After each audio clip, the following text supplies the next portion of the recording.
زمین سماعتوں کی نظر نعرہ رسالت ماشاءاللہ کھڑے ہو کر استقبال کیجئے مفتی غلام قمر الدین سیالوی صاحب سیال شریف کا لاڑا تشریف لا رہے ہیں آج کی اس مذہب میں دل کی عطا گہرائیوں سے خوش آمدید کہتے ہیں خطیب اہل سنت سرمایہ اہل سنت بزرگ ہستی اہل سنت کا ایک عظیم ستارہ میری مراد اہل سنت کی جان اہل سنت کی پہچان مفتی غلام قمر الدین سیالوی صاحب اس عرص پاک کی محفل میں تشریف لائے ہم اہل سنت کے پلیٹ فارم سے شہر مسرور میں ڈیرہ حکیمہ مسرور کی طرف سے دل کی عطا گہرائیوں سے خوش آمدید کہتے ہیں اہلا و سہلا مرحبا مرحبا مرحبا حضرات محترم اب قبلہ مفتی صاحب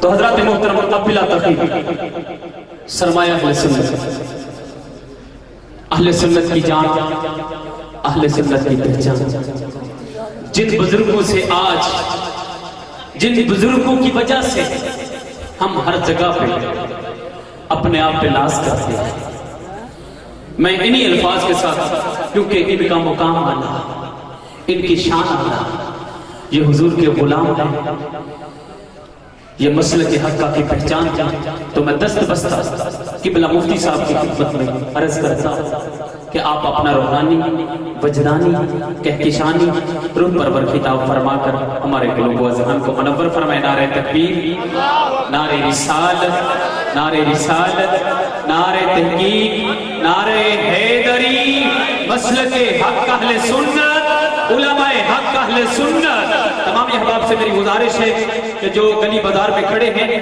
وہ تمام حضور کے غلام محفل میں تشریف لائیں اور قبلہ مفتی صاحب کا خطاب ذیشان سن کر اپنے قلوب و اذہان کو منور فرمائیں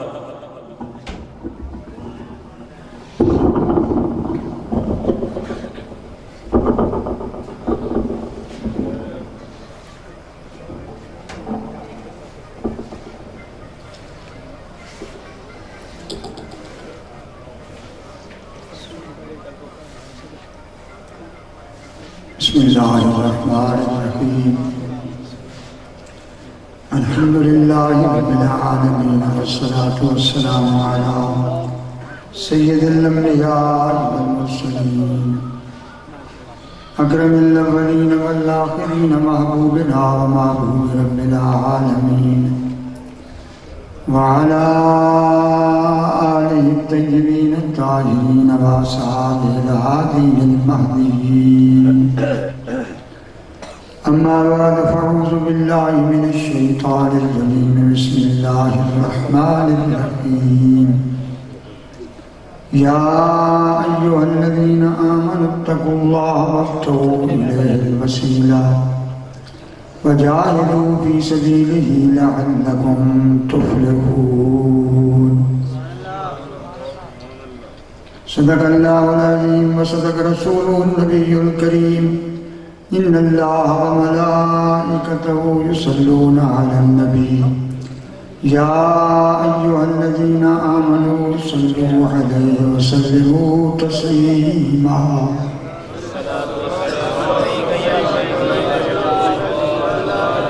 صلاة والسلام عليك يا سيدي يا رسول الله صلاة والسلام عليك يا سيدي يا حبيب الله وعلى آلك وصحابك يا سيدي يا رحمة للعالمين نہایت محترم مشائخ حضرات علماء کرام برادران طریقت برادران اسلام حاضرین گرامی آج اس پرفتن دور میں بڑی ہمت ہے ان لوگوں کی جنہوں نے اتنا اہتمام کیا بہت مشکل ہے دل کو اس بات پر آمادہ کرنا کہ اللہ کے راستے میں کچھ خرچ کیا جائے یہ انتظام انصرام آپ حضرات کا وقت نکال کر آنا میں بھی آپ کی خدمت میں آستانہ عالیہ سیال شریف سے کو 6.25 گھنٹے کی متواتر گاڑی چلانے کے بعد یہاں پہنچا، سوا نماز کے اور ہم نے کچھ بھی راستے میں نہیں کیا۔ دعا کریں کہ اللہ تعالیٰ اپنے محبوب کے صدقے ہمیں نمود سے، ریا سے، بناوٹ سے محفوظ فرمائے اور خالصتاً ہماری اس کوشش کو اللہ قبول فرمائے اور یہ اس کے رضا کے لیے۔ حضرات، پہلی بات تو یہ ہے کہ یہ ان اولیاء کرام کی کرامت ہے کہ جو لوگوں کو جمع کر لیتے ہیں، اور بالخصوص علماء کے لیے یہ بڑی باعث رحمت ہے کہ انہیں ایک سٹیج پہ موقع مل جاتا ہے کہ وہ لوگوں تک دین پہنچائیں۔ اگرچہ اب کوششیں ہو رہی ہیں کہ جمعہ 1 بجے پڑھا جائے، یہ 1 بجے جو جمعہ پڑھنے والے ہیں یہ آپ نہ سمجھیں کہ اس کے پیچھے کوئی بات نہیں، یہ ان لوگوں نے بڑی سوچ سمجھ کر یہ تحریک شروع کی ہے۔ انہیں پتہ ہے کہ جب تک جمعے پہ علماء اہل سنت کے خطابات جاری ہیں اس وقت تک ان کے قلوب کو لوٹا نہیں جا سکتا، تو ان کی کوشش ہے کہ ایسا ٹائم رکھیں کہ علماء کی تقریر کا موقع ہی نہ ہو۔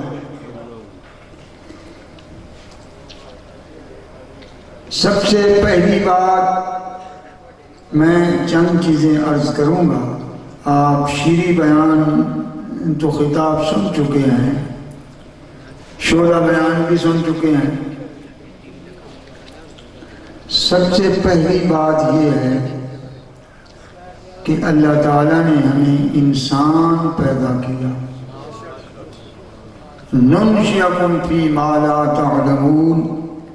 اگر وہ چاہتا تو کسی اور صورت میں پیدا کر دیتا۔ کتنی مخلوق ہے، کتے بلے ہیں جن کو دیکھ کر آپ ڈنڈا اٹھا لیتے ہیں کہ بھگاؤ ان کو، اور انسان کے لیے وَلَقَدْ كَرَّمْنَا بَنِي آدَمَ، اللہ تعالیٰ فرماتا ہے کہ ہم نے اولاد آدم کو عزت بخشی ہے۔ کس قدر عزت بخشی ہے؟ فرمایا سخر لکم ما فی السماوات و ما فی الارض، جو کچھ آسمانوں میں ہے اور جو کچھ زمینوں میں ہے ہم نے بنی آدم کے لیے یہ سارا نظام مسخر کیا۔ والذی جعل لکم الارض، جعل لکم، فرمایا اللہ وہ ذات ہے، جعل لکم ما فی الارض جمیعا، جو کچھ زمین میں ہے وہ سب کچھ تمہارے لیے پیدا کیا۔ تو یہ انسان اپنی خلقت کے لحاظ سے باقی مخلوق سے اشرف کہلاتا ہے، یہ تو آپ جانتے ہی ہیں۔ یہ اس کی ایک ڈگری ہے انسان کی، لیکن یہی انسان جب کلمہ طیب پڑھ لیتا ہے، جب صدق دل سے، سچے دل سے لا الہ الا اللہ محمد الرسول اللہ کی تصدیق کرتا ہے، اقرار کرتا ہے، تو وہ ترقی کر کے انسان سے صاحب ایمان ہو جاتا ہے۔ اب اس کی حیثیت صرف انسان کی نہیں ہے، بلکہ اب وہ صاحب ایمان۔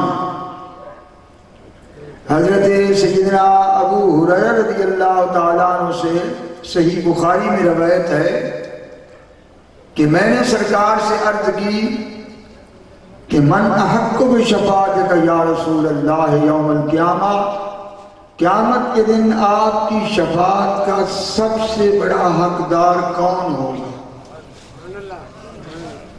تو سرکار نے فرمایا ابو ہریرہ مجھے امید یہی تھی کہ تیرے علاوہ کوئی مجھ سے یہ سوال نہیں پوچھے گا، لحرصک علی الحدیث، کیونکہ تو میری زبان سے نکلے والے کلمات سننے میں بڑا حریص ہے۔ تو سرکار نے فرمایا کہ حق بشفاعتی یوم القیامت من قال لا الہ الا اللہ بصدق قلبہ، کہ جس نے سچے دل سے یہ کلمہ پڑھا لا الہ الا اللہ محمد الرسول اللہ، تو وہ قیامت کے دن سب سے زیادہ میری شفاعت کا مستحق ہوگا۔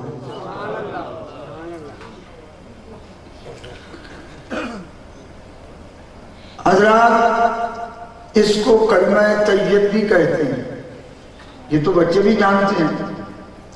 اسے کلمہ طیب کا کیا معنی؟ اس کا معنی یہ ہے کہ انسان ناپاک ہے، جب یہ کلمہ پڑھ لیتا ہے تو پاک ہو جاتا ہے۔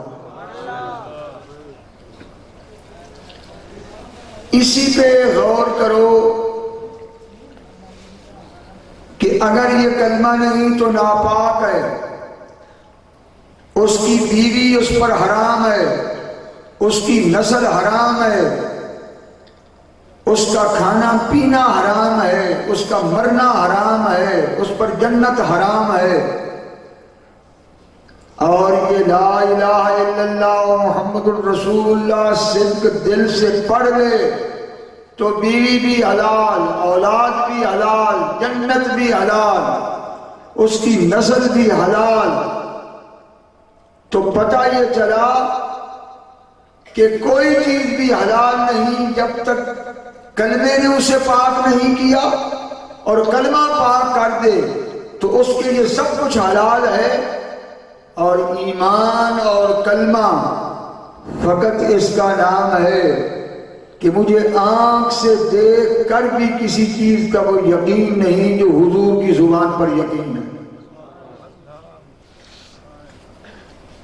سیدنا ابو ہریرہ رضی اللہ تعالیٰ عنہ سے بھی روایت ہے، ام المومنین حضرت عائشہ سے بھی روایت ہے کہ نبی پاک حضرت حسان کے لیے ممبر لگواتے تھے، اور اس ممبر پر حضرت حسان نے کبھی واعظ نہیں کیا، نماز کے یا کسی شریعت کے مسئلے ذکر نہیں کیے، صرف یفاخر عن رسول اللہ اور ینافق عن رسول اللہ۔ حضرت حسان یا تو حسن و جمال مصطفیٰ کی ثنا خوانی کرتے تھے یا گستاخان مصطفیٰ کو جواب دیتے تھے، اور اس میں ایک نعت پڑھتے ہوئے حضرت حسان کو حضور نے چادر عطا فرمائی تھی، اور وہ اس نعت کا یہ آخری شعر تھا، فَمُحَمَّدُنَا هُوَ سَيِّدُنَا فَمُحَمَّدُنَا هُوَ سَيِّدُنَا فَالْعِزُّ لَنَا لِإِجَابَتِهِ، کہ محمد صلی اللہ علیہ وسلم ہمارے سردار ہیں اور ہم محمد صلی اللہ علیہ وسلم کے غلام ہیں، اور ہم تو حیوانوں سے بھی بدتر تھے، ہمیں جتنی عزتیں ملی ہیں اس دن سے ملی ہیں جس دن سے اس محبوب کو مانا۔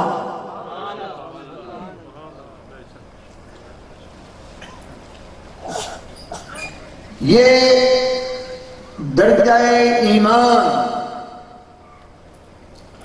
اس کے متعلق یہ بات غور سے سن لیں، کوئی شخص عمل کے ذریعے جنت میں نہیں جا سکتا، ہزار عمرے کرے، حج کرے، وہ جنت میں نہیں جا سکتا۔ جنت کا داخلہ فقط ایمان سے ہے، جنت کا داخلہ کسی عمل سے نہیں ہے۔ لن تدخلوا الجنت حتی تؤمنوا، سرکار فرماتے ہیں تم ہرگز جنت میں داخل نہیں ہو سکتے جب تک صاحب ایمان نہ ہو۔ داخلہ بغیر ایمان کے نہیں ہے۔ ایمان لا الہ الا اللہ محمد الرسول اللہ اس کی اساس ہے، لیکن اس ایمان کی شاخیں جن سے شجر ایمان مکمل ہوتا ہے وہ ہیں جو اللہ کے رسول نے فرمائی ہیں۔ سرکار نے فرمایا کسی مومن کے دل میں بغض ابو بکر اور حب علی اکٹھے نہیں ہو سکتے۔ یہ ہو نہیں سکتا کہ صاحب ایمان ہو اس کے دل میں صدیق اکبر کا بغض ہو، علی المرتضیٰ کی محبت ہو، یا علی المرتضیٰ کا بغض ہو اور صدیق اکبر کی محبت ہو، یہ کسی صاحب ایمان کے سینے میں نہیں آ سکتا۔ جو ہزار عمل کرتا رہے جب تک سرکار سے محبت نہیں، سرکار کے صحابہ سے محبت نہیں، اہل بیت سے محبت نہیں، گھرانہ مصطفیٰ سے محبت نہیں، تو اس کے عمرے اور حج مردود ہیں، وہ جنت کے قریب نہیں جا سکتا۔ جنت کی ٹکٹ اسے ملے گی جس کا ایمان درست ہے۔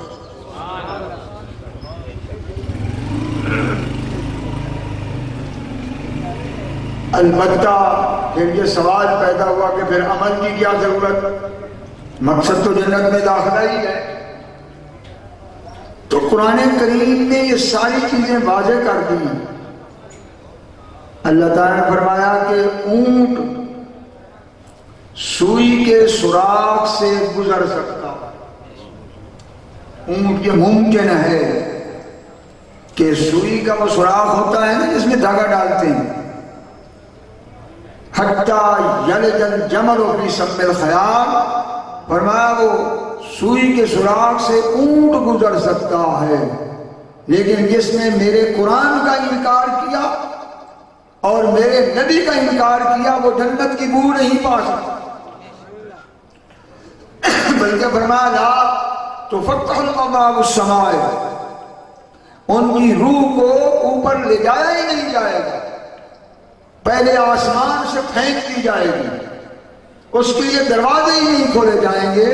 وہ اس قدر ناپاک ہے کہ اس کے لیے آسمان سے اوپر جانا ہی ناممکن ہے، اس کو پھینکا جائے گا جس طرح ہوا کسی چیز کو پھینک کر رکھ دیتی ہے۔ اس لیے قرآن کی تصریح ہے من یبتغ غیر الاسلام دینا فلن یقبل منہ، کہ اب جس نے دین اسلام کو چھوڑ کر کسی اور مذہب کو اختیار کر کے اس مذہب کے مطابق زندگی گزاری تو اللہ تعالیٰ فرماتا ہے ہم اس کے عمل اور اس کے عقیدے کو منہ پہ مار دیں گے۔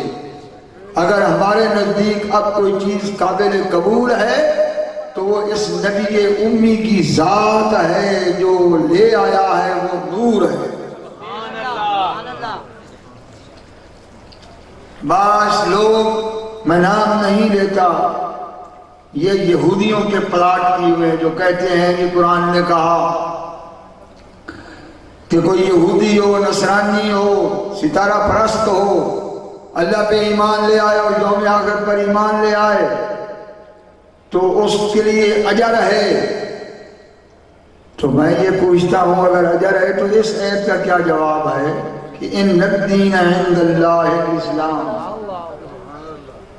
کہ اللہ کے نزدیک اگر دین ہے تو اسلام۔ اس غلطی میں نہ رہنا۔ جنت حضور کی وراثت ہے، جنت اللہ تعالیٰ نے محبوب کی ملکیت میں دے دی ہے، اور اللہ تعالیٰ نے آپ کو قاسم بنا دیا ہے، اور اللہ کا رسول نور نبوت سے دیکھ رہا ہے کہ کون مومن ہے اور کون کافر ہے اور کون منافق ہے۔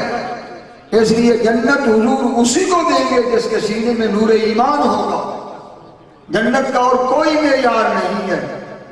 سرکار فرماتے ہیں بینما انا نائم اذ اوتیت بمفاتیح خزائن الارض، میں اپنے بستر پہ آرام کر رہا تھا کہ جبریل امین نے آ کر مجھے تمام زمین کے خزانوں کی چابیاں دے دی۔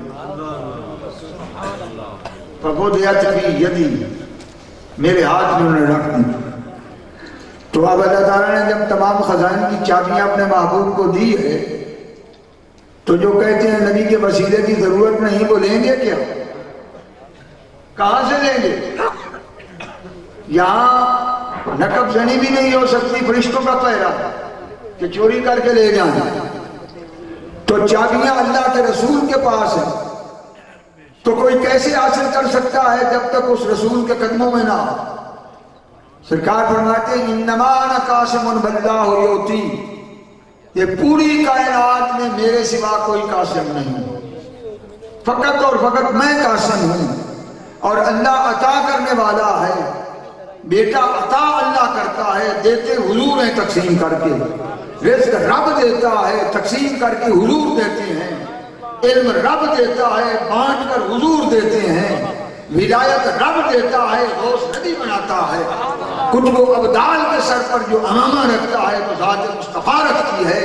اس لیے رب نے تمام خزائن کی چابیاں عطا فرما دی ہیں اور فرمایا تیری ملکیت میں دے دی، جس کو چاہو دو، جس کو چاہو نہ دو، ہم تو اس سے حساب ہی نہیں لیں گے. اس لیے اسی کو کچھ ملتا ہے جسے ذات رسالت بات کے کرم سے ملتا ہے. جو وسیلہ اور فیضان مصطفیٰ کا قائل نہیں ہے اس کے پاس کیا ہے؟ اس کے پاس لمبی شلوار ہو سکتی ہے، لمبی داڑھی ہو سکتی ہے، اور کچھ ہو سکتا ہے، اور کچھ بھی نہیں ہو سکتا. اسی کے پاس ہے جسے اس بات کا پتہ ہے کہ وہی رب ہے جس نے تجھ کو ہمتن کرم بنایا اور ہمیں بھیک مانگنے کو تیرا آستاں بتایا. سرکار فرماتے ہیں قیامت کے دن میں ہی قائد ہوں گا جب اللہ کے دربار میں ساری مخلوق میرے پیچھے ہوگی. انا قائدہم یوم القیامت اذا وفدوا الی الرحمن. جب مخلوق آئے گی، انبیاء اور مرسلین کی گردنیں جھکی ہوں گی، کسی کی مجال نہیں ہوگی کہ زبان کھول سکے. تو انا خطیبہم اذا انصتوا، جب سب کی گردنیں جھکی ہوں گی تو میں ہی رب سے کلام کرنے والا ہوں. اور جب مخلوق سخت گرمی کے اندر اس طرح کھڑی ہوگی کہ اپنے پسینے میں ڈوبی ہوئی ہوگی. کبھی دیکھا ہے اتنی گرمی؟ یلجمہم العرق الجاما، اتنی گرمی ہوگی کہ بندہ اپنے پسینے میں غرق کھڑا جو اس کے وجود سے نکلے گا. اور ہر ایک یہ چاہے گا جہنم میں جائیں، جہاں جائیں اس گرمی سے نجات ملے. تو فرمایا انا مستشفیہم اذا حبسوا، پھر میں ہی ان کو شفاعت کر کے گرمی معاشر سے نکالوں گا. اور جب گرمی معاشر سے نکلیں گے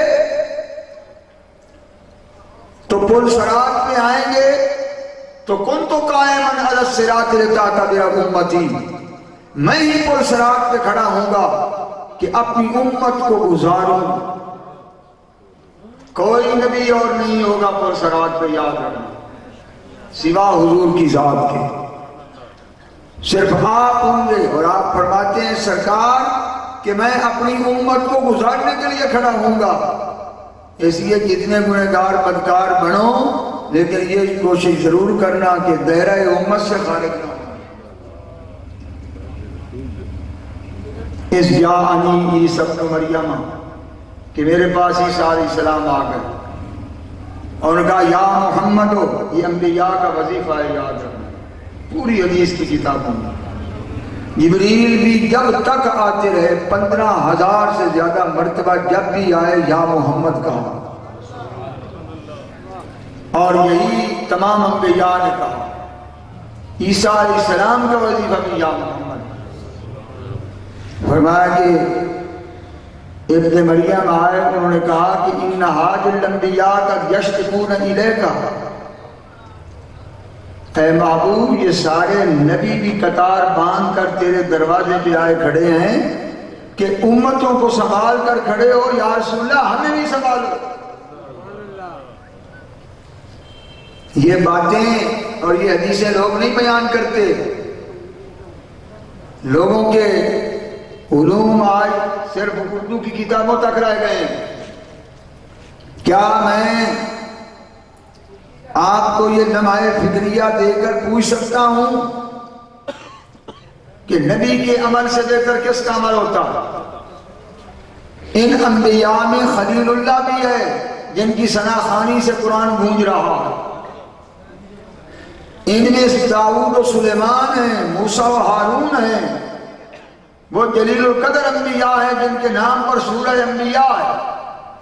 اور اللہ تعالیٰ نے ان کی ثنا خوانی کی ہے اور جگہ جگہ کہا ہے کہ وَإِنَّ لَهُ عِندَنَا لَزُلْفَىٰ وَحُسْنَ مَآبٍ، کہ ان کا ہمارے ہاں بڑا مرتبہ ہے اور بڑی وجاہت ہے. نبی مسکرا بھی دے تو عبادت ہوتی ہے. ذرا مجھے یہ بتائیں کہ اتنے اعلیٰ عمل کے نبی کے عمل مقبول ہیں، ہمیں تو یقین ہی نہیں قبول ہیں کہ نہیں. جن کے عمل مقبول ہیں وہ اپنے عمل پر نظر نہیں رکھ رہے، وسیلہ مصطفیٰ پہ نظر رکھ رہے ہیں. وہ انبیاء علیہ السلام. اور ہم کہیں جی ہمیں وسیلے کی ضرورت نہیں ہے، ہمیں نماز کافی ہے، عمرہ کافی ہے. تیرا عمل انبیاء سے بڑھ کر ہے. یا اہدنا الصراط المستقیم صراط الذین انعمت علیہم، ان کی راہ دکھا جن پر تیرا انعام ہوا. اور انعام والے وہ ہیں جو عمل کو نہیں دیکھ رہے بلکہ شفاعت مصطفیٰ کو دیکھ رہے ہیں. تو یا ان کی راہ مانگنی چھوڑ دے یا ان کی راہ کو اختیار کر لے.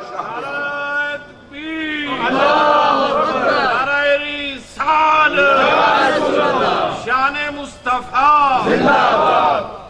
میں نے جتنی حدیث کی کتابیں پڑھائی ہیں، آپ یقین کریں صحابہ کا عقیدہ یہی ہے.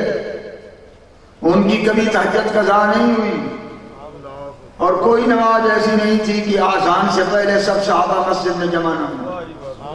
ابن قیم نے اس پہ اجماع نقل کیا کہ آذان حضرت بلال بعد میں دیتے تھے، مسجد پہلے بھری ہوئی ہوتی تھی. اور جہاد کے لیے 7 دن بھوکے رہے، کیکر کی لونگ پر منہ رکھ کے بکری کی طرح وہ لونگ کھا کر 7 دن پاؤں پھٹ گئے، پھر بھی غزوہ لڑ کر فتح حاصل کی. ان کی ہجرت کی قرآن ثنا خوانی کر رہا ہے، ان کے جہاد کی کر رہا ہے، ان کی شہادتوں پہ اللہ تعالیٰ ناز کر رہا ہے. لیکن خدا گواہ ہے میں حدیث کی بات کر رہا ہوں کہ صحابہ نے کبھی اپنے عمل پر بخشش کی نگاہ نہیں رکھی. اگر رکھی ہے تو شفاعت مصطفیٰ پر ان کی نگاہ. اور یہ بہت بڑے عقیدے کی کمزوری ہے کہ کوئی مقام مصطفیٰ کو نہ پہچانے. سرکار فرماتی ہے المفاتیح والکرامۃ یومئذ بیدی، کہ جب میزان پر عمل تلے گا پلسرات سے تو میں امت کو گزاروں گا. وہ چرواہائی کیا ہے کہ جس کی بھیڑ کی ٹانگ ٹوٹے تو کبھی چھوڑ کر گیا ہے، اسے کندھے میں بھی اٹھانا پڑے تو لے کے جاتا ہے. اور یہ لجپال نبی ہے جو کسی غلام کو نہیں چھوڑے. اسی کا نام ایمان ہے. حسن عقیدت کا نام ایمان ہے، ادب کا نام ایمان ہے. عثمان غنی نے جان قربان کر دی. 2000 باغی تھے اور ہزاروں کھڑے تھے، حسنین کریمین کھڑے تھے، ہمیں اجازت دیں ہم ان سے نپٹ لیں گے. آپ نے فرمایا میں نہیں چاہتا کہ مدینہ الرسول میں میرے خون سے پہلے کسی کا خون بہے. یہ وہ ادب کا مقام ہے جو جانتے ہیں اس نبی کے شہر کی یہ شان ہے، اس نبی کی کیا شان. یہ ہیں وہ ادب والے لوگ. تو سرکار فرماتے ہیں جب اعمال کا وزن ہو رہا ہوگا، میزان پہ نیکیاں تل رہی ہوں گی، تو انا مبشرہم اذا آئسوا، میں آگے اپنے غلاموں کو کہوں گا نا امید نہ ہو، میں جو موجود ہوں میں تمہیں خوشخبری سنا رہا ہوں. المفاتیح والکرامۃ یومئذ بیدی. جتنی عزتیں ہیں اور جتنی آخرت کے خزانے کی چابیاں ہیں وہ اللہ میرے ہاتھ میں دے دے گا. اے محبوب جس کو چاہے جنت عطا کر، اور جس کو چاہے جتنی عزت عطا کر، جس کو چاہے جتنا ٹکڑا جنت سے عطا کر۔ یہ عطائے الہی ہے جس کی کوئی حد نہیں، اور عطائے الہی کی تکمیل ہوئی ہے تو ذات مصطفیٰ میں تکمیل ہوئی ہے۔ لِيُتِمُّ نِعْمَتَهُ عَلَيْكَ، اے محبوب ہم نے آپ پر نعمتیں مکمل کر دی۔ جب نعمتیں مکمل ہو گئی تو رائے کون سی چیز گئی جو تو کہتا ہے کہ ابھی باقی ہے؟ کس کے لیے رب نے باقی رکھی ہوئی ہے؟ اگر محبوب کو نہیں دینا تو اور کون اس کا جانا مستحق؟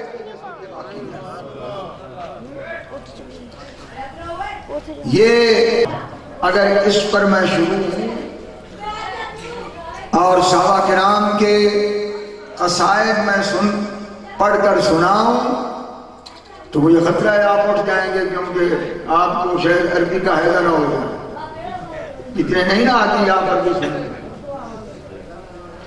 مگر جہاں بھی صحابہ کرام نے اگر کسی کو چادر مصطفیٰ ملی ہے، کسی کو جنت کی بشارت ملی ہے، انہی کو ملی ہے جنہوں نے حضور کے مجسم نور ہونے کا ذکر کیا۔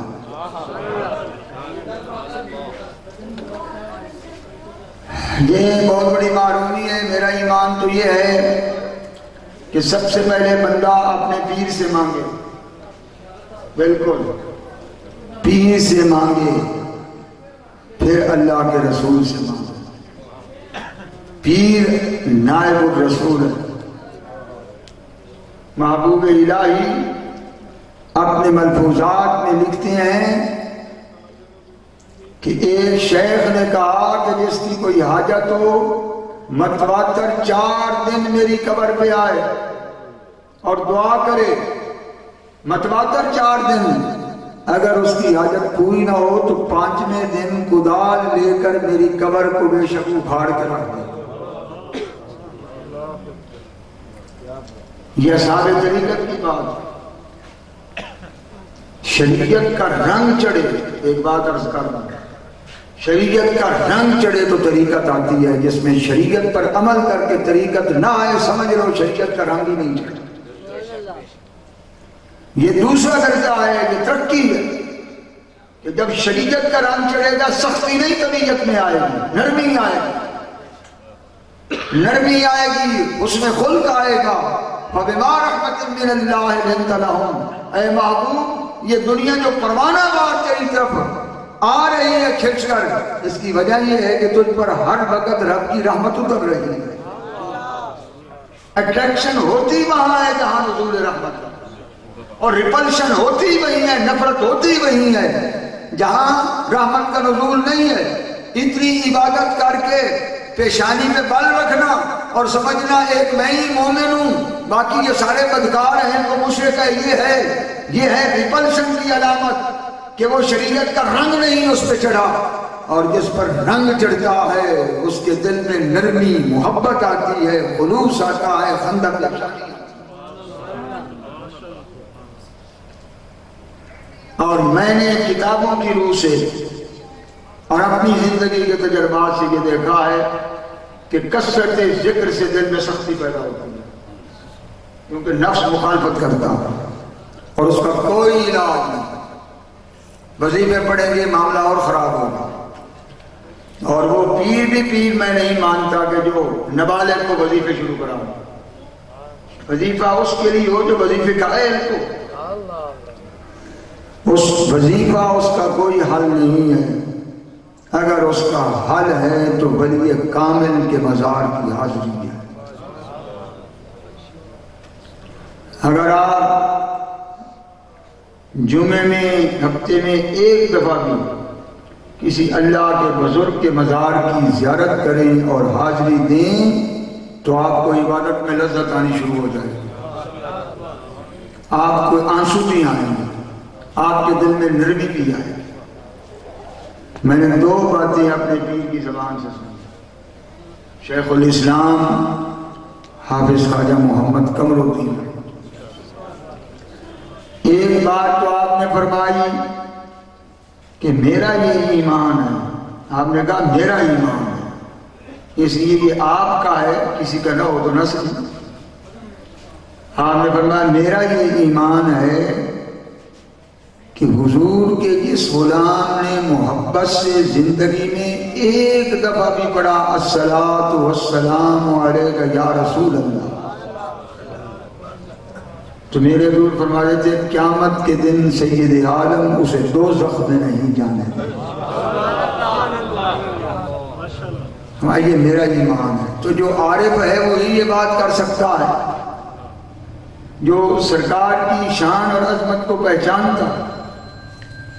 دوسری بات آپ نے فرمائی کہ لوگ کہتے ہیں کہ ولی فوت ہو گیا تو ریٹائر ہو گیا، اب جو عہدہ اس کا تھا اس عہدے سے وہ معزول ہو گیا۔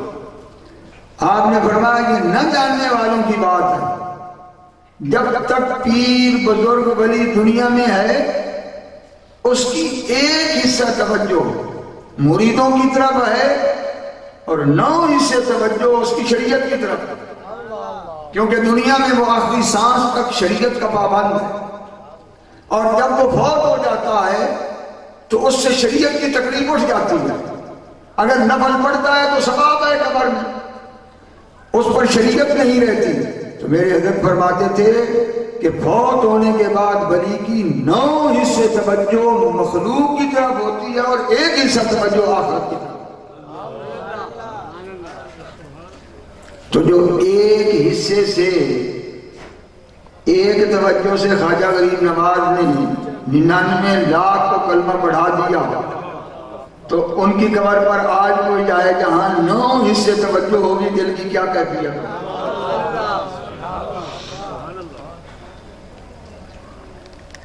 حضور علیہ السلام نے تو جب آپ مدینہ طیبہ حاضر ہوئے، سلام پیش کیا خواجہ معین الدین نے، تو قبر انور سے آواز آئی وعلیکم السلام یا سلطان المشائخ البر والبحر، کہ بر و بحر کے جتنے اس وقت مشائخ ہیں ان کا تو سلطان ہے۔ اور حضور نے فرمایا جاؤ اجمیر میں بت کدا ہے، وہاں اسلام کا نور پھیلا۔ حضور نے فرمایا تھا کہ جاؤ پہلے داتاری اجمیری کی حاضری دے، کتنا فرمان۔ تو مجھے جواب دیں کہ جو شخص مشائخ کا سلطان ہے اس کو شریعت کی خبر نہیں ہے، وہ کتابیں نہیں پڑھا ہوا تھا، اتنی تصنیفات اپنے زمانے میں عربی میں خواجہ غریب نواز نے کی ہیں، اتنی کسی عالم نے کی نہیں، اتنی علمیت تھی ظاہری۔ انہیں پتہ نہیں تھا شریعت کیا ہے، توحید کیا ہے، ایمان کیا ہے، تو وہ اجمیر سے بعد میں گئے، پہلے آ کر داتا علی حجری کی حاضری دی۔ 10 گز کے قدم پر مسجد تھی داتا صاحب کی، مسجد میں اعتکاف نہیں کیا، قدموں میں اعتکاف کیا، دیکھ لو۔ تو جنہوں نے تقدیر بدلی ہے، اگر ان کا طریقہ ٹھیک نہیں تو کس کا طریقہ ٹھیک ہے؟ مجھ سے ایک دفعہ میں آرمی میں لیکچر کے لیے گیا تھا، ISSP ملیر ہے کراچی میں، جہاں یہ کمیشن افسر جو ہیں ان کو سلیکٹ کیا جاتا ہے۔ انہوں نے مجھے بلایا وہاں جہاد کے اوپر تقریر کے لیے، تو میں نے تقریر کی، اس کے بعد سوالات جوابات کا سلسلہ شروع ہوا۔ تو ایک ینگ افسر اٹھا، اس نے کہا جی ہمیں یہ بتائیں، ایک جمعے ایک مسجد میں جاتے ہیں وہ مولوی صاحب کچھ کہتا ہے، دوسرے جمعے کسی دوسری مسجد میں جاتے ہیں تو وہ کسی اور طرف کھینچتا ہے، تیسری مسجد میں جائیں تو اس کا زاویہ کہیں اور ہے۔ تو کہنے لگا ہم تو انگلش میڈیم سے پڑھ کر آئے ہیں، ہمیں بتائیں کہ ہم ادھر جائیں یا ادھر جائیں یا کدھر جائیں۔ تو میں نے کہا یہ سوال تو بہت اچھا ہے، لیکن میں نے کہا گزارش یہ ہے کہ اگر مطلب اگر آلود ہو تو چاند کیسے لگانا؟ تو میں نے کہا اب مطلب اگر آلود ہے، اب آپ کو چاند نظر نہیں آئے گا، لیکن پیچھے ہٹ کے دیکھیں کہ جنہوں نے لاکھوں کی تقدیر بدلی ہے ان کو کلمہ اسلام پڑھایا ہے، اللہ کی تائید نہ شامل حال ہوتی تو وہ یہ کام کس نہ کرتے؟ تو پھر ان کی راہ تو یقیناً صحیح ہے نا، جن کو اللہ تعالیٰ نے اسلام کے لیے چنا اور جن کے ذریعے اسلام کو پھیلایا. تو آپ ان کو چھوڑ دیں، ان کو چھوڑ دیں، آپ ان کی راہ پہ آ جائیں جن کو اللہ تعالیٰ نے ولایت سے مشقت کیا اور جن کے ذریعے دین اسلام کو پھیلایا.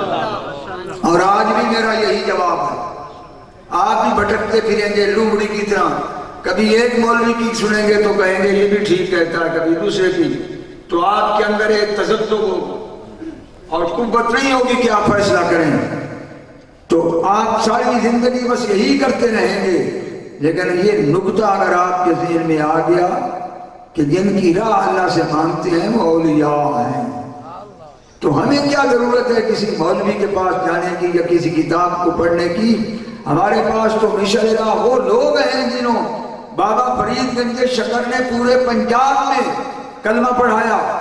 نامی پشت میں یا ہمارا باپ سکھ ہے یا ہندو ہے، جس کے گنجو توڑ کر بابا فرید نے مسلمان کیا اور پورے کشمیر کو شاہ ہمدان نے ایران سے اٹھ کر پورے کشمیر کو کلمہ پڑھایا.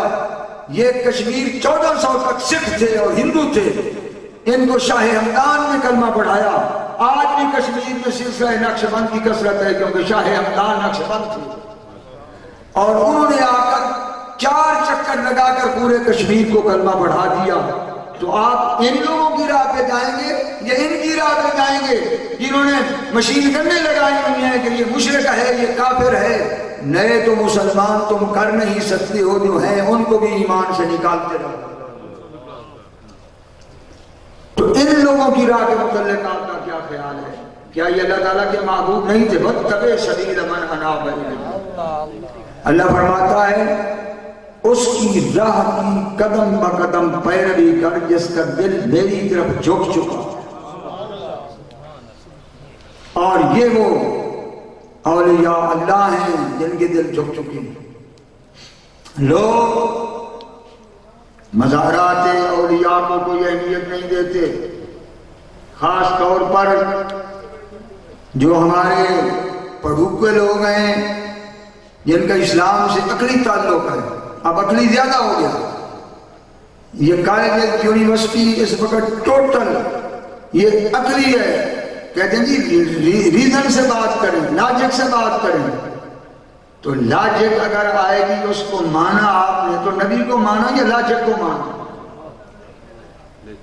اللہ تعالیٰ کی تو منشا یہ نہیں ہے. اللہ کی تو منشا یہ ہے غیر مشروط توقع. فَلَا وَرَبِّكَ لَا يُؤْمِنُونَ حَتَّى يُحَكِّمُوكَ فِي مَا شَجَرَ بَيْنَهُمْ، کہ اندر سے اور باہر سے معبود تیری حکومت کو مان لے اور سر تسلیم خم کر دے، ورنہ ایمان کا تصور نہیں ہے اور بہت کچھ ہوتا رہے گا. اور جو اس انتظار میں ہے کہ ریزننگ اور لاجک سے مجھے سمجھائیں، تو یقین کریں کہ ایسا بندہ کبھی مقام محبت میں آ ہی نہیں سکتا. اس کی عادت ہی ریزننگ ہوگی اور لاجک ہوگی. اور ریزننگ اور لاجک والا خواہ امام فخر الدین رازی جیسی ہستی عالم کیوں نہ ہو، اس کی مثال ایسے ہے جس کی دونوں ٹانگیں ٹوٹی ہوئی ہوں اور لکڑی کی ٹانگوں پہ چل رہا ہو. تو یہ لکڑی کی کٹھوڑیوں پہ چلنے والے جو یہ کہتے ہیں کہ جی کیا ہے مزارات میں رکھا، کاش آپ کو پتہ ہوتا. آج اس دور میں ٹینشن، ڈپریشن یہ ایکسٹریم پہ ہے کہ نہیں؟ یہ آدمی کو بھی دیکھو وہ ٹینشن میں مبتلا، کوئی کسی وجہ سے. صوفی کو دیکھو وہ بھی مبتلا، وہ اپنے رستے کی ٹینشن میں پھنسا ہوا. میں نے اس پہ ریسرچ کی ہے کیونکہ میں خود بھی اس راہ کو طے کرتے ہوئے اس گھاٹی میں پڑا اور بہت عرصے تک رہا کہ میرے نزدیک اگر 70 دفعہ کو تلوار سے قتل کر دیتا تو وہ محبوب تھا کہ میں اس دنیا سے رخصت ہو جاتا بنسبت اس ٹینشن کے جو وارد ہوتی ہے. تو اس کا میں نے کوئی علاج نہیں پایا. اگر آپ وظیفے پڑھیں گے تو یہ ایسا دور ہے کہ آپ کی طبیعت میں اور ڈپریشن آئے گا. آپ یقین کریں کہ اس کا علاج میں نے کتابوں میں پڑھا اور جو خود آزمایا وہ اولیاء اللہ کے مزارات کی حاضری ہے. اور آپ کو بھی میں عرض کر رہا ہوں کہ جب بھی پریشانی آئے یہ آپ کے بس کی بات نہیں ہے. یہاں تو ڈاکٹر کہتے ہیں کہ یہ بندے کے بس کی بات ہی نہیں ہے کہ اس سفن سے نکلنا. اسی لیے لوگ خودکشی پہ آ جاتے ہیں. لازم کرو اللہ کے ولی کے مزار پر کوئی ساری رات نل چلاتا رہے تو کتنا پانی نکال لے گا, اور صبح بارش ہو جائے تو کیا رنگ ہوگا. اولئک علیہم صلوات من ربہم ورحمہ. اللہ فرماتا ہے جہاں میرے ولی ہیں وہاں میری رحمت کی بارش ہو رہی ہے. تو جہاں بارش ہو رہی ہے وہاں جانے والا محروم کیسے رہ سکتا. میں نے اکثر ذکر کیا ہے, میرے پاس مصر کی کتاب ہے, یہ میں واقعہ اکثر ذکر کرتا ہوں کہ استاد العلماء تھے, علم ظاہری کی ریاست تھے, احمد ابن موسیٰ. تو وہ دعا کرتے تھے یا اللہ تم نے مجھے ظاہری علم بخشا ہے, مجھے علم لدنی بھی عطا فرما جو حضرت خضر کا ذکر قرآن نے کیا. تو فرماتے ہیں دعا کرتے کرتے مجھے ایک شب سرکار کی زیارت نصیب ہو, سرکار انبیاء کی زیارت نصیب ہو گئی. تو حضور نے مجھے فرمایا کہ اے احمد اگر تو چاہتا ہے کہ نورانی علم تیرے دل پر چشمے جاری ہوں تو یمن میں جا, اور یمن میں میرا ایک غلام ہے جس کا نام دریر یمنی ہے. خود من تراب قبر دریر شیا وابتلیہ علی الریق. دریر یمنی کی قبر کی قدموں کی مٹی زبان سے چاٹ, تو مٹی چاٹتا جائے گا, اللہ تیرے دل پر علوم نورانی کے چشمے جاری کر دے گا. پتہ یہی چلتا ہے یہ کتابی کیڑے وہاں نہیں پہنچ سکتے جہاں وہ عالم پہنچتا ہے جو ولی کی قبر کو چومتا ہے. سبحان اللہ. یہ ہے شرع صدر, سینے کا کھلنا, اور جب سینہ کھلتا ہے تو ہر مشکل میں راہ مل جاتی ہے. اگر قبور پر جانے کی کوئی فضیلت نہ ہوتی تو سرکار یہ کیوں ارشاد فرماتے کہ جس نے ہر جمعہ اپنے والدین فوت شدہ جو ہیں ان کی قبروں کی زیارت کی, من زار قبر ابویہ فی کل جمعہ, ہر جمعہ جس نے والدین کی قبروں کی زیارت کی کوتبہ برہ, تو اللہ نے لکھ دیا کہ یہ دنیا سے چوٹی کا ولی ہو کر مرے گا.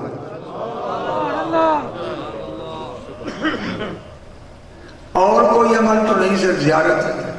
جہاں لفظی زیارت کی, یہاں یہ بھی نہیں ہے کہ پڑھ کر بخشے. پڑھ کر بخشے تو سبحان اللہ, کوئی ایسا بھی ہو سکتا ہے جسے کل بھی نہیں آتا. تو اندازہ لگاؤ کہ کتنا مقام ہے کہ ایک شخص صرف مٹی کی ڈھیری کی زیارت کر رہا ہے, ہر جمعے کو کر رہا ہے, اور اللہ نے اس کا نام ابرار میں لکھ دیا اور اس کے گناہ معاف کر دیے. تو بتاؤ تمہارے چلے وہ کام نہ کر سکے جو باپ کی قبر کی زیارت کا مقام تھا, تو وہ کام کر دیا. تو پھر کیسے کہتے ہو کہ قبر کی زیارت سے کچھ ملتا نہیں ہے. شیخ عبدالحق محدث دہلوی فرماتے ہیں کہ اہل قبور ممد زائران اصلاحت ادب است, کہ جس قدر کوئی ادب کے ساتھ اللہ کے ولی کی قبر کی حاضری دیتا ہے اتنا ہی وہ ولی اس کی مدد کرتا ہے. امام غزالی کہتے ہیں من یستمد فی حیاتہ یستمد بعد مماتہ, جو ولی زندگی میں مرید کی مدد کرتا ہے فوت ہونے کے بعد اس سے زیادہ مدد کر سکتا ہے. امام یافی کہتے ہیں کہ منکرین کرامت کی چند قسمیں ہیں. ان میں پہلی قسم ہے جو یہ کہتے ہیں کہ کرامت کوئی چیز نہیں ہے. تو وہ فرماتے ہیں کہ اس میں اور منکر رسالت میں کوئی فرق نہیں. جو ولی کی کرامت کا منکر ہے اس میں اور منکر رسالت میں کوئی فرق نہیں, کیونکہ رسالت کی قیامت تک دلیل ہی ولی کی کرامت ہے. وہ 99 لاکھ نے جو مانا تھا تو کیسے مانا تھا؟ جوگی آیا تھا کہ نہیں جو فضا میں اڑا تھا؟ اور بابا صاحب کے ساتھ بھی اس نے مقابلہ کیا تھا، داتا صاحب کے ساتھ بھی مقابلہ کیا تھا، تو وہی مسلمان ہو گئے جو مقابلے کے لیے آئے تھے۔ کیوں مسلمان ہو گئے؟ کرامت ولایت میں صداقت نبوت نظر آئی۔ اور دوسری قسم فرمایا ان لوگوں کی ہے جو کہتے ہیں کہ ولی تو ہیں کرامت کو، ولی ہیں کرامت نہیں ہے۔ فرمایا ان میں اور ان میں لفظی فرق ہے، ویسے برابر ہے۔ فرمایا تیسرا گروہ ہے جو کہتا ہے ولی بھی ہیں اور کرامت بھی حق ہے، لیکن کسی ایک ولی کو منتخب کر کے اس کے ہاتھ پر بیعت نہیں کرتے، یہ بھی انہی کی طرح ہیں جو باقی لوگ ہیں۔ اگر عقیدہ بھی ہے کہ ولی بھی ہیں کرامت پر حق ہے، لیکن فیض کے لیے کسی کو منتخب نہیں کرتے، تو وہ بھی انہی کی طرح ہے، کیونکہ محروم ہے۔ بات تو یہ تھی کہ انہیں فیض حاصل ہو۔ اور امام غزالی کہتے ہیں من لم یکن لہ نصیب من هذا القوم یخاف سوء الخاتمہ، جسے اولیاء اللہ سے حصہ نہیں ملا اس کا خاتمہ خراب ہونے کا خطرہ ہے۔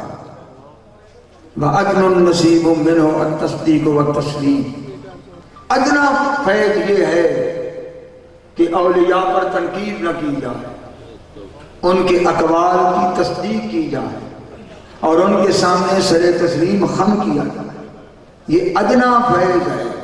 اور فرمایا کہ جسے اس جماعت سے فیض نہ ملا اس کا خاتمہ خراب ہونے کا خطرہ ہے۔ میں نے اپنے پیر کی زبان سے سنا کہ اگر مرید وہ کرے جو پیر کہتا ہے، پیر کہتا ہے شریعت میں محکم رہنا، شریعت کی پابندی کرنا، درود شریف کا ایک تسبیح پڑھنا یا کریم کی ایک تسبیح پڑھنا، اور اس کا باطن پیر کے لیے صاف ہو، بدظن نہ ہو، بدعقیدہ نہ ہو، تو میرے حضور فرماتے تھے کہ پیر کی چند ذمہ داریاں ہیں۔ کلمہ اس کو موت کے وقت آ کر کلمہ پڑھانا، پہلی ذمہ داری پیر کی ہے۔ اور دوسرا فرمایا کہ جب قبر میں اس کو اتارو گے تو سب سے پہلے اس کا استقبال اس کا پیر کرے گا۔ اسے تو کوئی خبر نہیں، اس نے نبی پاک کو دیکھا ہی، وہ کیسے جواب دے گا؟ اس کا پیر بتائے گا کہ ہوا محمد الرسول اللہ، اس کا پیر بتائے گا تیرا رب کون ہے، اس کا پیر بتائے گا تیرا دین کون ہے۔ یہ حقیقتیں ہیں، اور یہ میرے پیر نے بارہا میں نے سنا یہ بات فرمائی۔ اگر کوئی کہے کہ یہ کیسے ممکن ہے تو میں اس سے پوچھتا ہوں شیطان بھی تو ہر قبر میں پہنچتا۔ سرکار نے فرمایا کہ جتنا دجال کا فتنہ جب وہ ظاہر ہوگا اس کے قریب اور اس کی مانند فتنہ القبور ہے، قبر کے اندر بھی اس کی مانند فتنہ۔ اور وہ کیسے فتنہ ہے؟ آپ جب قبر میں پہنچیں گے شیطان آ جائے اور اپنی نسل کو مرنے والے کے رشتہ داروں کی شکلوں میں پیش کرے گا، فوت ہونے والے کے بھائی کی شکل میں آ جائے گا، اس کے چچا کی شکل میں آ جائے گا، قریبی رشتہ داروں کی شکل میں آ جائے گا، اور وہ اس شکل میں آ کر اسے کہیں گے کہ یہ رب ہے، اس کو مان لو۔ یہ ہے فتنہ مسیح دجال، کیونکہ وہ بھی مردے زندہ کرے گا۔ وہ ایک شخص کے باپ کو زندہ کرے گا، پھر جا کر اس کے بیٹے کو زندہ کرے گا، اور بیٹوں کو کہے گا باپ سے پوچھ لو میں نے اس کو زندہ کیا ہے کہ نہیں، تو باپ کہے گا کیا ہے، اس نے کہا دیکھ لو یہ رب کی شان ہے مردے کو زندہ کرنا، میں نے زندہ کیا ہے، مجھے رب مان لو۔ یہ دجال کرے گا، اور یہی ہر قبر میں شیطان کرے گا۔ اس لیے بڑا مشکل مسئلہ۔ وہ اس وقت کہے گا جب رب کا ہوگا، کہے گا میری طرف اشارہ کر کے کہ میں تیرا رب مان لوں، اور ادھر سے اس کے مشورہ دینے والے اس کے رشتہ داروں کی شکلوں میں نسل شیطانی آئے گی، تو اس سے بڑھ کر کوئی فتنہ ہوگا؟ اس وقت پیر ہوگا جو سارے فتنوں کا مقابلہ کرے گا۔ اسی لیے بایزید بستامی نے کہا کہ ملکم جو کلہو شیخ فشیخہ الشیطان، جس کا کوئی پیر نہیں اس کا پیر شیطان ہے۔ تو میں یہ پوچھتا ہوں کہ شیطان کی آمد پر تو کسی نے اعتراض نہیں کیا۔ جتنے بھی حدیث کی شرح کرنے والے ہیں کسی مکتب فکر کے ہوں، کسی نے نہیں کہا کہ نہیں شیطان نہیں پہنچتا۔ تو جو لعنت کا توق پہن کے آیا ہے وہ ہر قبر میں پہنچ سکتا ہے، اور جو ولی رحمت کا تاج پہن کے آیا ہے وہ لعنتی کی زیادہ طاقت ہے یا اللہ کے ولی کی زیادہ طاقت؟ وہ شیطان کی نسل نہیں تھا نا سب سے ہیڈ، جس نے کہا جناب میں مجلس برخاست ہونے تک تخت لا سکتا ہوں، اور وہ ولی تھا جس نے کہا جی میں آنکھ جھپکنے میں لا سکتا ہوں۔ تو پھر شیطان کی رفتار زیادہ ہے یا ولی کی رفتار زیادہ ہے؟ شیطان کو تو بھاگنا پڑتا ہے گدھے کی طرح، اور اس کی آوازیں نکلتی ہیں، اس کو بھاگ کر پہنچنا پڑتا ہے۔ ولی اپنی جگہ پہ بیٹھ کر زمین کی ترابیں کھینچ کے رکھ دیتا ہے۔ پیر کامل کو قبر میں جانے کی بھی ضرورت نہیں، پیر کامل وہیں سے پردے اٹھا کر اپنے ولی کی نعرہ تکبیر، نعرہ رسالت، نعرہ حیدری۔ یہ ہے ان لوگوں کی طاقتیں۔ کیا رومی نے گپ ماری تھی؟ اولیاء را ہست قدرت از الہ، باز گردان تیر جو نکل گیا ہے کمان سے، اللہ نے ولیوں کو طاقت دی، اس کو واپس لا سکتے ہیں۔ ایک بزرگ تھے محمد ابن عمر، تو ان کے لنگر کے اندر ایک بوڑھی اور ایک بوڑھیا رہتے تھے، دونوں کی اولاد نہیں تھی۔ تو بوڑھا اپنے وطن گیا، 6-7 مہینے گزرے، خبر آئی کہ وہ فوت ہو گیا۔ وہ اس کی بوڑھیا بھاگتی ہوئی حضرت کے پاس آئی کہ میرا تو وہ ایک ہی تھا، کوئی ہے ہی نہیں، اور وہ فوت ہو گیا۔ تو آپ نے ایک لمحے کے لیے گردن پکڑا اور فرمایا یہ خبر غلط ہے، وہ زندہ ہے۔ آپ نے فرمایا وہ اس لیے زندہ ہے کہ میرے رب نے مجھ سے وعدہ کیا ہے کہ جس نے تیرے ہاتھ میں ہاتھ دیا اس پر جہنم حرام ہے۔ اللہ نے مجھ سے وعدہ کیا تیری بیعت کرنے والے کو میں نے جہنم حرام کر دی ہے۔ فرمایا میں نے گردن جھکا کر پوری جنت ٹٹول لی ہے، مرتا تو جنت میں جاتا، جہنم میں تو جا نہیں سکتا۔ لہم البشریٰ فی الحیات الدنیا وفی الآخرہ۔ اللہ تعالیٰ فرماتا ہے یہ میرے ولیوں کے لیے خوشخبریاں ہیں، دنیا کی زندگی میں اور آخرت کی زندگی میں۔ یہ اس مقام کو کوئی اور نہیں پا سکتا، اس لیے نہیں پا سکتا کہ کوئی اس غلطی میں نہ رہے کہ فلاں بزرگ نے چلے بڑے کاٹے، فلاں نے تسبیح بڑی پڑھی، فلاں نے وظیفہ بڑا کیا۔ یہ سب کو شکرانہ ہوتا ہے، یہ حصول کا ذریعہ نہیں ہوتا۔ یہ کرامتیں انہی کو ملتی ہیں، قوتیں انہی کو ملتی ہیں جن کے ہاتھ پیر کامل کے ہاتھ میں آئیں اور وہ پکڑ کر اس کا ہاتھ حضور کے ہاتھ میں۔ یہ عزتیں ساری دست مصطفیٰ کی۔ شاہ نقشبند رضی اللہ عنہ کیا ہستی ہے، فرماتے ہیں 14 طبق میں ان انگوٹھوں کے 2 ناخنوں میں دیکھ رہا ہوں، 14 طبق۔ اور آپ کے لنگر میں بھی ایک بوڑھا بوڑھیا تھی، تو بوڑھا فوت ہوا، بوڑھیا بھاگتی ہوئی آئی، اس نے کہا حضور وہ مر گیا۔ تو آپ نے ایسے ہاتھ کیا اور کہا جا کر دیکھو وہ زندہ ہو گیا۔ تو آپ نے فرمایا کہ 4تھے آسمان پہ ملک الموت جا رہا تھا، جس سے روح کھینچ کر میں نے دوبارہ ڈالی۔ جچتے نہیں کر جس کو ہمام اس کی نظر میں، جبریل و سرافیل کا سجاد ہے مومن، جبریل و سرافیل کا سجاد ہے مومن۔ کیا خبر کہ شان ولایت کیا ہے؟ یہ شان ولایت نہیں، یہ نور مصطفیٰ کا مقام ہے، جن کے سینے انوار محمد سے بھرے ہوئے ہیں، یہ ان کی شان۔ کہتے ہیں کہ بریلوی جاہل پڑے ہیں، ان کو کچھ آتا نہیں، اور بدعمل پڑے ہیں، یہ نمازیں نہیں پڑھتے۔ ہم تو ساری سنتے پڑھتے ہیں، تمہارے جد امجد جو ہیڈ کوارٹر ہے مکے کا، وہ تو فرضوں کے علاوہ نہ پڑھتے ہیں نہ پڑھنے دیتے ہیں۔ کبھی دیکھا ہے کہ انہوں نے سنتیں پڑھی ہوں کہ پڑھنے دیں؟ مسجدوں کو تالے لگا دیتے ہیں اور ہمیں کہتے ہیں کہ بھی ہمارے۔ سرکار فرماتے ہیں جس نے 24 گھنٹے میں میری 12 سنتیں ادا کی تو جنت میں موتیوں کا محل اللہ نے اس کے لیے تیار کر دیا۔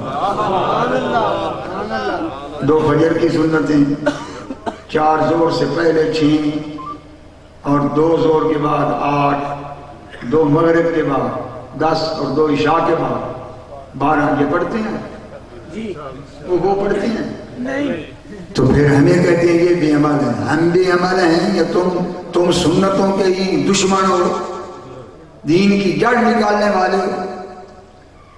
رکعتان من الفجر خیر من الدنیا وما علیہا، ترمذی کی حدیث ہے۔ فرمایا میری فجر کی ہلکی پھلکی 2 سنتیں، اس کو ایک پردے میں رکھو اور 14 طبق کو ایک پردے میں رکھو، تو میری 2 سنتیں بھاری ہیں۔ 2 سنتوں کی یہ شان ہے تو 12 کی کیا شان ہوگی اور کیا مقام ہے؟ ہم بے عمل ہیں یا تم بے عمل؟ ہم یہ پوچھتے ہیں۔ اہل سنت ہیں جو غیر موقدہ بھی نہیں چھوڑتے، موقدہ تو موقدہ رہی، غیر موقدہ بھی نہیں ترک کرتے۔ اور ہمارے بزرگان دین کی یہ شان ہے کہ وہ تو تہجد کو بھی چھٹی نماز سمجھتے ہیں۔ لیکن میں یہ عرض کرتا ہوں، ہم بے عمل صحیح، ہم جاہل صحیح، ٹھیک ہے نہیں؟ تو میں یہ پوچھتا ہوں کہ صحابہ کہف کے کتے سے بڑھ کر بے عمل نہ، کوئی عمل وہ کر سکتا تھا، وہ تو نجس ہے، مسجد میں ہی جانے کے قابل نہیں، گھر میں رہنے کے قابل نہیں، تو اس سے بڑھ کر بدعمل کون ہوگا؟ اور اس سے بڑھ کر جاہل کون ہوگا؟ اس بیچارے کو کیا علم تھا؟ تو بدعمل بھی انتہا کا، جاہل بھی انتہائی درجے کا، اور قرآن میں 4 مرتبہ اللہ نے اس کی تصویر کھینچ کر اس کا ذکر کیا۔ تو میں پوچھتا ہوں کہ کون سی وجہ تھی کہ وہ قابل ذکر ہوا؟ کیا اس کے علاوہ کوئی اور وجہ تھی کہ وہ ان سے محبت کرتا تھا جن کا کتا تھا؟ عربی کی تفاسیر میں نے پڑھا ہے کہ اللہ نے اسے زبان دی، انہوں نے بہت جھڑکا، اس نے کہا نہیں میرا مرنا آپ کے ساتھ، میں کبھی نہیں ہٹوں گا۔ 309 سال وہ ان کی چوکھٹ پر اپنے اگلے دونوں پاؤں پھیلا کر بیٹھا رہا، وَقَلْبُهُمْ بَاسِطٌ ذِرَاعَيْهِ بِالْوَسِيطِ، اور اللہ تعالیٰ نے اس کی تصویر کھینچی۔ اگر پسند آئی ہے تو تصویر کھینچی گئی، ورنہ اللہ اتنا فرما دیتا کہ ان کی چوکھٹ پہ بیٹھا رہا۔ یہ کیوں کہا کہ اگلے دونوں پاؤں ان کی چوکھٹ پر رکھ کر بیٹھا ہے؟ تو اس کی صورت اور بیٹھنا رب کو پسند آیا اور اس چوکھٹ کا ذکر کیا۔ تو کتا ولی کی چوکھٹ پر پاؤں رکھے تو اتنا پسند آئے کہ 309 سال تک وہ زندہ رہا بغیر کھائے پیے، اور اس کے بیٹھنے کی اللہ نے تصویر کھینچی۔ کتا اگر ولی کے مزار یا ولی کی چوکھٹ پر پاؤں رکھے تو وہ تو اللہ کو پیارا ہے، تو وہ حضور کا امتی، اور حضور کی امت کے ولی کی چوکھٹ پر ہاتھ رکھے تو رب کو وہ کتے سے بھی کم تر ہے۔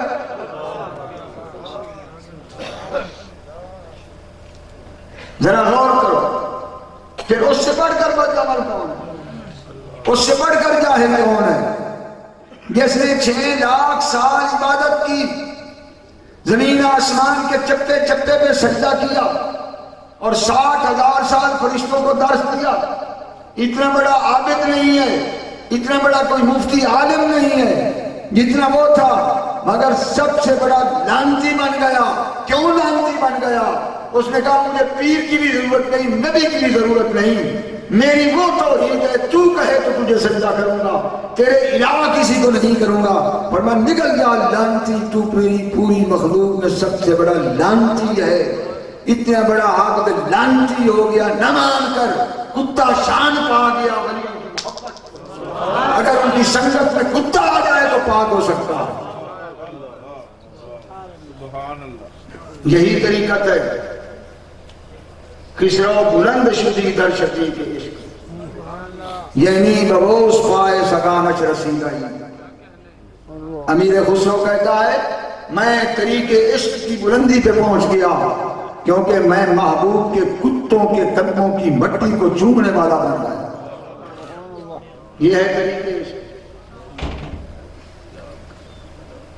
کسی نے مجنوں کو بھی دیکھا تھا تو اس نے کہا امرو علی الدیار دیار لیلا اقبل سجدار و سجداری, کہ لیلا کے گھر سے جب میں گزرتا ہوں تو گزر نہیں سکتا جب تک دیوار کو چوم نہ لوں.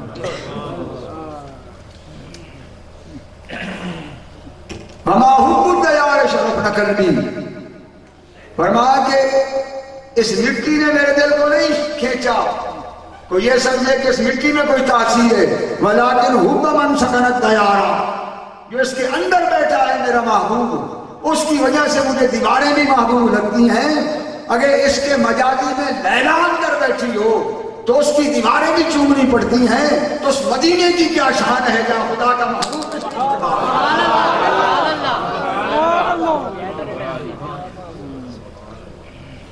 اگر مولوی صاحب کتابوں نے تجھے عشق نہیں دیا تو مجنوں سے ہی لے لے, مجنوں کا غلام بن جا کہ تجھے پتہ چلے کہ عشق کیا ہے.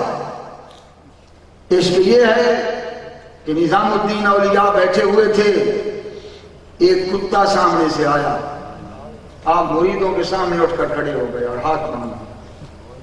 انہوں نے کہا کہ حضور یہ کس کے لیے آپ نے ہاتھ باندھا؟ فرمایا اس کتے سے ملتا جلتا ہے کتا فرید الدین گلی شکر کی گلی میں نے دیکھا. اب یہاں کیا کرو گے؟ زمین و آسمان کا فرق ہے. کیا کرو گے یہاں؟ میں نے جس دارالعلوم میں پڑھا ہے 13 سال, مولانا محمد ذاکر رحمت اللہ علیہ, یہ چنیوٹ سے آگے بڑا قدیمی مدرسہ. مولوی صاحب کے والد تھے میاں عبد الغفور, وہ حضرت پیر سیال کے غلام تھے. تو ان کا ایک مہمان آیا تو انہوں نے اپنے حجرے میں اس کا بستر ڈالا, خاص مہمان تھا. تو میاں صاحب سوئے ہوئے تھے, 5 منٹ کے بعد اٹھ کر ایسے ہاتھ باندھ لیا. 2-3 دفعہ جب انہوں نے ایسے کیا نا تو مہمان نے کہا میاں صاحب مجھے بتاؤ یہ کون آتا ہے جس کے لیے آپ ہاتھ باندھتے ہیں؟ ایسا نہ ہو کہ میں بھی ہتھی میں مارا جاؤں اور آپ ادب کرتے رہیں. تو اس نے جب بہت مجبور کیا تو میاں صاحب نے کہا بھلے لو, اصل بات یہ ہے کہ یہ میرے قریب ماچھیوں کا گھر ہے اور ان ماچھیوں کا رشتہ دار سیال شریف ہے, تو اس کی کتی نے بچے دیے ہیں, یہ وہاں سے ایک کتی کا بچہ لے آیا ہے اور اس نے اس کے گل میں گھنٹی ڈال دی ہے, اور وہ کتی کا بچہ جب میرے حجرے سے گزرتا ہے میری جرت نہیں ہو کہ میں لیٹے رہوں, میرے پیر کی گلی سے آیا میں ہاتھ باندھ. یہ ہے ایمان کی نگہبانی, ایمان کی پاسداری. جب تک یہ ایمان میں ادب رہے گا ایمان کبھی ضائع نہیں ہو سکتا, اور ادب گیا سب کچھ گیا. کیا قرآن یہی نہیں بتا رہا؟ وہ بھی مدینے کی گلی میں رہتا تھا, ہر روز حضور کا دیدار کرتا تھا اور رئیس المنافقین ٹھہرا. قیامت تک تمام منافقین کا رئیس ٹھہرا. کس لیے؟ کہ اندر سے ناپاک تھا, نہ عشق رسول تھا, نہ محبت رسول تھی, نہ تعظیم رسول تھی. اس لیے لعنتی ہو گئے. یہ طریقہ آج اوپرا لگ رہا ہے، ورنہ میں یہ عرض کروں حدیثوں میں ہے کہ سرکار کے وصال اقدس کے بعد دور دراز سے تابعین 200 میل کا سفر پیدل اور کھچروں کے اوپر کرتے تھے اور مدینے میں آ کر ڈھونڈتے تھے کوئی صحابی ایسا ملے جو حضور کی شان بتا۔ یہ تجسس تھا۔ اب آپ کتنا سفر کر کے آئے ہوں گے؟ یہ میں آیا ہوں تو میں گاڑی پہ آیا ہوں، کیا کمال ہوگا؟ اب 200 میل کا سفر پیدل کوئی کرے تو کتنا ٹائم لگے گا؟ اور اس سفر میں صرف مقصد یہ ہوتا تھا کہ حضور کی شان بیان کرے، حضور کی لبوں کو چوم کر جو حدیث نکلی ہے وہ سنا۔ یہ تجسس تھا۔ اور دیانتداری سے میں عرض کر رہا ہوں کہ کسی صحابی میں زیادہ تر لوگ آتے تھے براء ابن عازب کے پاس، حضرت عبداللہ ابن عباس کے پاس، لوگ آتے تھے ربیہ بنت محبت ابن افراء کے پاس، اور لوگ آتے تھے حضرت انس بن مالک کے پاس۔ یہ وہ ہستیاں تھیں ابو سعید خدری کے پاس جو کثرت سے صحابہ میں محدث تھے، اور اس صحابی کے پاس آ کر کہا کہ صرف لنا رسول اللہ ہے کہ کوئی حضور کی شان ذکر کر کے ہمیں سنائیں۔ بخدا ہر صحابی نے سورت مصطفیٰ سے ابتدا کی۔ یہ بڑی نکتے کی بات ہے، یہ بڑی نکتے کی بات ہے۔ کسی صحابی نے سیرت کا ذکر نہیں کیا جب تک سورت کا ذکر نہیں کیا۔ حضرت براء ابن عازب سے ایک تابعی نے پوچھا تھا کہ صرف لنا رسول اللہ کہ حضور کی شان بیان کر، تو آپ نے فرمایا ما رہے تو ذی لمت فی خلۃ حمراء احسن من رسول اللہ، کہ میں نے سرخ جوڑے میں یمن کے دھاری دار، سرخ جوڑے میں لٹکتی ہوئی زلفوں والے محبوب سے زیادہ کوئی حسین دیکھا ہی نہیں۔ کیا آج ان کے ممبروں پہ زلف کا ذکر ہوتا ہے؟ وہ تو شروع ہی استنجے سے ہو جاتا ہے، تو آج تک ان کا تو وضو استنجا پورا نہیں ہوا، تو کبھی وضو کر کے پاک ہو کے آگے بھی نکلیں کہ کس کا دیدار کرنا؟ وہیں رک گئے ہو۔ زلفوں کا ذکر کیا، چہرے کا ذکر کیا، سرخ جوڑے کا ذکر کیا، اور ما یضرب شعرہ منکبیہ، حضور کی زلفیں کندھوں کو چوم رہی تھی۔ وہ ایک ما بین المنکبین، دونوں کندھے کشادہ تھے۔ لیس بالطویل ولا بالقصیر، نہ قد مبارک زیادہ لمبا تھا اور نہ چھوٹا تھا، بلکہ حسین درمیانہ قد مبارک تھا۔ میں نے مثال کے طور پہ ایک حدیث پڑھی کہ جب بھی آتے تھے یہ کرتے تھے اور حضور کی شان پوچھتے، اور جو بھی صحابی ہوتا تھا، ابو ہریرہ کتنی حدیثیں ہیں، ان سے پوچھا گیا، ان کا مار ہے تو شیئن کت احسن من رسول اللہ کان الشمس تجری فی وجہہ، کہ آج تک میں نے چہرے رسول سے زیادہ کوئی حسین چیز نہیں دیکھی۔ جب بھی میں نظر اٹھا کر دیکھتا تھا تو ایسے لگتا تھا کہ سورج حضور کے چہرے میں طواف کر رہا ہے۔ تو محبت کیسے آئے گی؟ جب تک ذات سے محبت نہیں آئے گی کیسے آئے گی؟ میرے حضرت پیر سیال خواجہ خواجہ غریب نواز پوری زندگی کسی نے ذکر میں ان کے ہونٹ ہلتے نہیں دیکھے، اتنے بصیر الظرف صوفی تھے، اور پوری زندگی کبھی کندھے کو اس طرح جھمایا نہیں کہ کسی نے دیکھا ہو، لیکن ایک مقام پر آپ کو وجد آیا، اور اتنا وجد آیا کہ پورے سیال شریف میں زلزلہ آیا، در و دیوار ہل گئے، اور بتائے وہ کس بات کے اوپر وجد آیا اور آپ برداشت سے نکل گئے، وہ زلف مصطفیٰ کا ذکر تھا۔ کمال نے قوالی کی ہمارے آستانہ عالیہ سیال شریف کے آج بھی مجلس خانے میں بغیر سازوں کے قوالی ہوتی ہے۔ 1000 کا اس زمانے میں مجمع تھا اور اس نے حافظ عراقی کی ربائی پڑھی، ز چشم مست ساکی دام کردن، کہ یا رسول اللہ آپ کی چشم مبارک نے ہمیں ایسا گرفتار کیا ہے، ز چشم مست ساکی دام کردن، نخستی بادہ اندر جام کردن، کہ ہر گھڑی ہم نیا شراب محبت پی رہے۔ اے ساقی تیری چشم مست نے ہمیں ایسا گرفتار کیا کہ ہر گھڑی نیا جام نوش کر رہے ہیں۔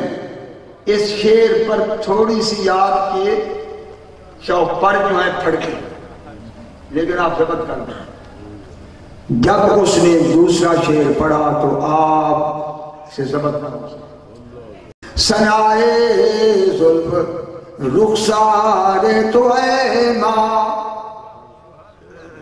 کہ اے چودھری کے چاند سے جی زیادہ چمکتے ہوئے چہرے والے، تیری زلف کی میں کیا سنا بیان کروں اور تیری رخسار کی میں سنا کیا بیان کروں۔ سنائے زلف رخسار تو اے ماں، ملائک ورد صبح و شام کردن،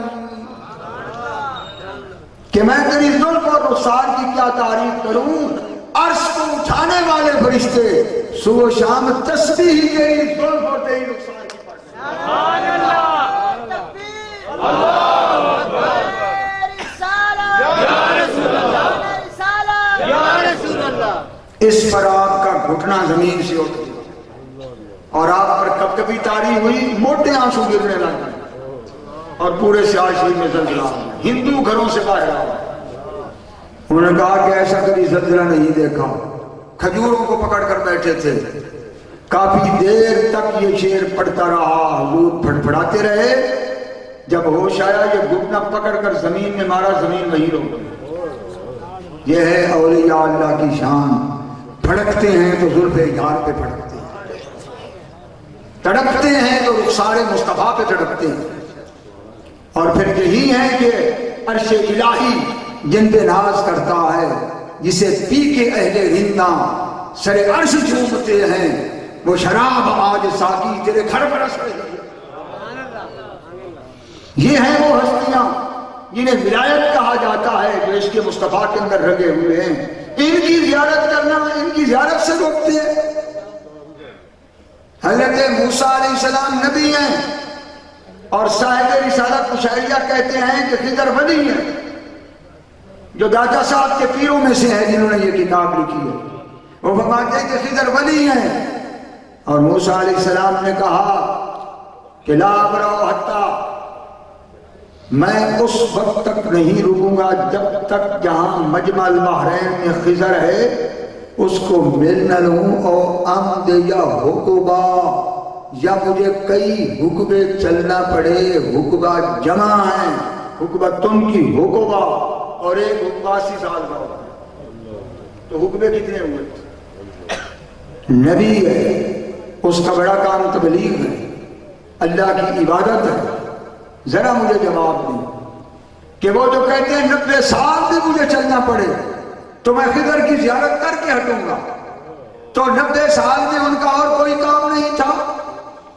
تو باپ کو چھوڑ کر نکل جاتا ہے اور کہتا ہے یہ دین ہے، مجھے یہ بتا کہ نبی کا تو ہر سانس ہر لمحہ تبلیغ دین ہے، انہوں نے تبلیغ کی قربانی دے دی، اپنے نوافل کی قربانی دے دی، اور کہا کہ 90 سال بھی چلنا پڑے میں خضر کی زیارت کر کے آؤں گا۔ تو ولی کی زیارت کے لیے لمبا سفر کرنا نبی کی سنت ہے۔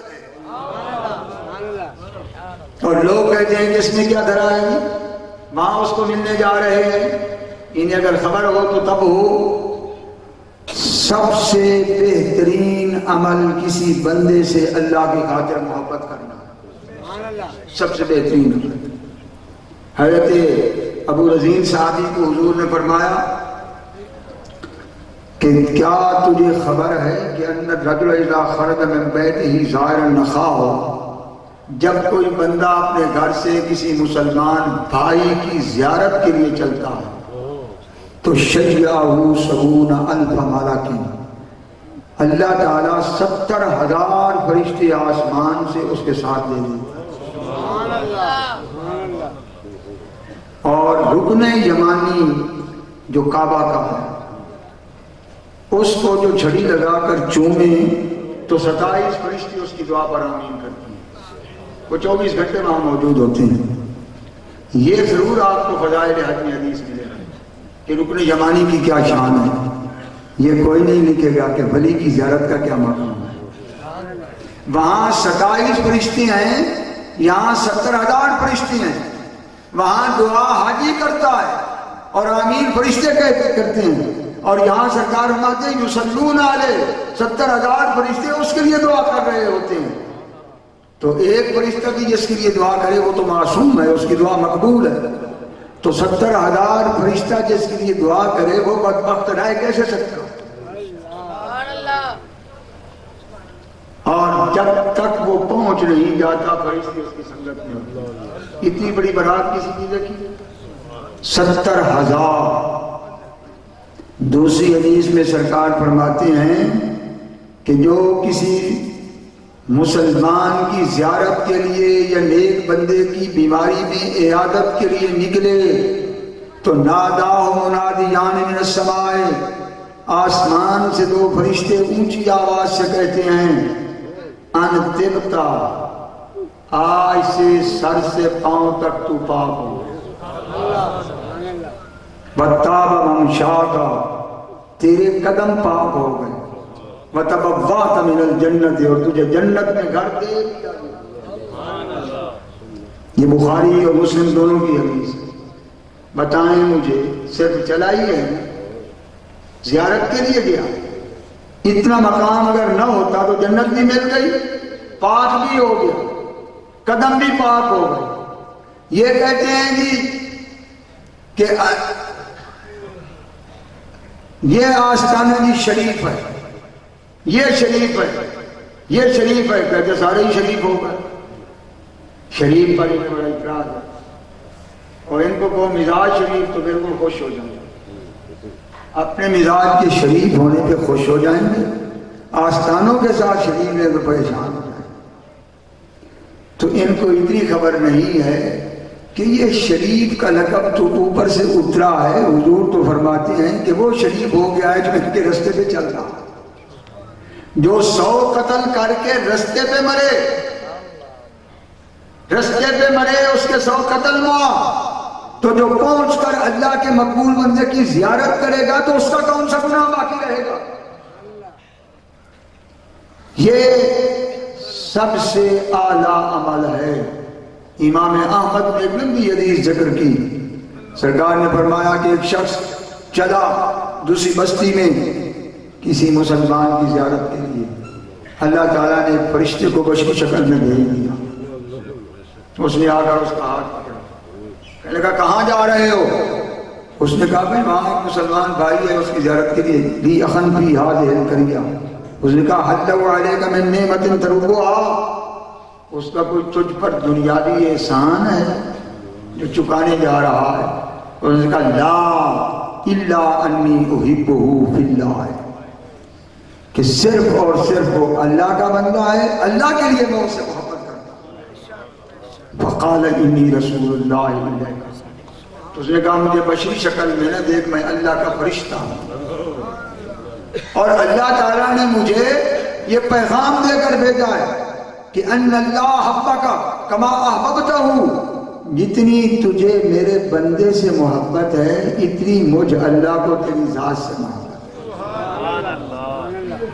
کوئی سفر کر کے جا رہے، جتنی محبت اسے داتا سے ہے اتنی رب کو اس سے محبت ہے، جتنی محبت اپنے مشائخ سے ہے اتنی محبت اللہ تعالیٰ کو اس سے ہے، جتنے اللہ کے محبوبوں سے محبت بڑھاتا جائے گا اتنا رب کا محبوب ہوتا چلا جائے گا۔ اور میں نہیں سمجھ سکتا کہ وہ شخص کبھی بدبخت رہے جو قبور اولیاء اللہ کی زیارت کرے، کہ صالحین کی زیارت کرے۔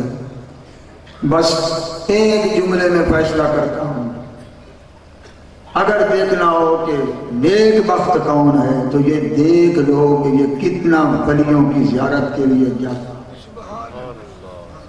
یہ اس کے نیک بختی کے لیے کافی ہے۔